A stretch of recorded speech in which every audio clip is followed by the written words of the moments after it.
तर सरपंच संतोष देशमुख हत्या प्रकरणामध्ये एसआयटी स्थापन झाल्यानंतर आज या टीमकडून दुसऱ्या दिवशी तपास केला जातोय। गुरुवारी दिवसभर केज विश्रामगृहामध्ये फरार आरोपींच्या नातेवाईकांची कसून चौकशी करण्यात आली आहे। तर रात्री बीड शहर पोलीस ठाण्यामध्ये वाल्मिक कराडची ही चौकशी झालेली आहे। सरपंच देशमुख हत्या प्रकरणाचा सीआयडी सह एसआयटी कडून तपास केला जातोय। आतापर्यंत या प्रकरणामध्ये 150 जणांची चौकशी पूर्ण झाली आहे। तर पोलीस अधीक्षक नवनीत कावत यांनी पवन चक्की अधिकाऱ्यांची बैठक घेऊन प्रकल्प आवारामध्ये सीसीटीव्ही लावण्याचे निर्देश दिले। आजही सीआयडी सह एसआयटीचा तपास सुरू राहणार आहे, त्यामुळे आज नेमकं काय काय समोर येणार ते बघावं लागेल।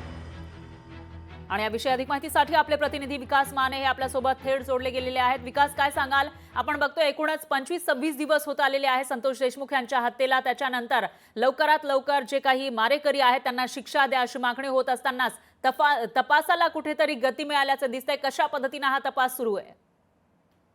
निश्चित संतोष देशमुख हत्या प्रकरणाचा तपास जो आहे तो वेगाने आज सुरू झालेला आहे, कारण की सीआयडी बरोबरच आता एसआयटीची टीम जी आहे ती देखील यांच्या मदतीसाठी आहे।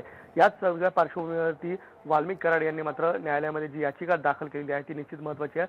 स्लीप एपनिया नावाचा त्यांना आजार आहे आणि याच आजारासाठी जी मशीन ऑपरेट करण्यासाठी एक मदतनीस जो आहे तो तिथे हवा आहे अशी याचिकामध्ये उल्लेख करण्यात आलेला आहे। एकंदरीतच सरपंच संतोष देशमुख हत्या प्रकरणाला जवळपास 25 दिवस पूर्ण होत आहेत, मात्र तरी पण त्यातील जे काही 3 आरोपी आहेत ते अजूनही फरार आहेत।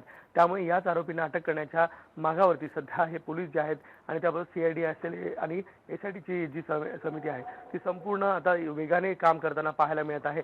निश्चितच आजचा एसआयटीचा हा दुसरा दिवस आहे।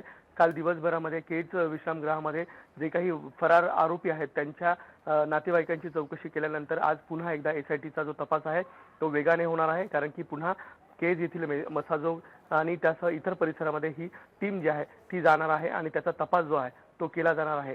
एकंदरीतच जर पाहिलं तर आज संतोष देशमुख हत्या प्रकरणाला 25 दिवस पूर्ण होत असताना देखील हे आरोपी नेमके का मिळत नाही असा देखील सवाल केला जात आहे। सीआयडीच्या माध्यमाबरोबरच एसआयटीची टीम जी आहे ती देखील या तपास करताना आपल्याला दिसून येत आहे। निश्चितच विकास, आजच्या या तपासामध्ये नेमकं काय काय होणार ते बघावं लागेल। याविषयीची अपडेट आपण घेत राहूया। दरम्यान धन्यवाद तुम्ही दिलेल्या या सविस्तर।